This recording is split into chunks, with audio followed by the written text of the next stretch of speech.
હાલ પોરબંદર પંથકમાં સાપ અને અજગર નીકળવાના બનાવો વધી રહ્યા છે, ત્યારે હાલ બોરીચા ગામે તેમજ પોરબંદરના છાયા વિસ્તારમાં અજગર નીકળવાની ઘટના બની હતી। ત્યારે પોરબંદરના ઈગલ ગ્રુપના રેસ્ક્યુઅરે ઘટના સ્થળે પહોંચી અજગરનું રેસ્ક્યુ કર્યું હતું। હાલ વાતાવરણમાં વધુ પૂરતો ઉકળાટ જોવા મળી રહ્યો છે, ત્યારે સર્પ સૃષ્ટિની પણ હિલચાલ વધી રહી છે। પોરબંદર શહેર અને ગ્રામ્ય વિસ્તારોમાં પણ સાપ અને અજગર નીકળવાના બનાવો વધી રહ્યા છે। ત્યારે બરડા પંથકના બોરીચા ગામે રહેતા લગધીરભાઈ દુદાભાઈ ખૂટીની વાડીએ એક મહાકાય અજગર ચડી આવ્યો હતો।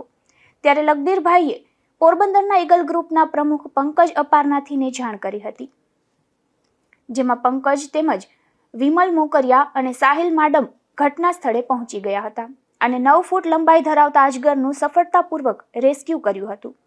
તો અન્ય એક બનાવમાં પોરબંદરના છાયા વિસ્તારમાં મારુતિનગર ચાણક્ય સ્કૂલ પાસે એક અજગર નીકળ્યો હતો, ત્યારે પણ પંકજ અને તેની ઈગલ ગ્રુપની ટીમ દ્વારા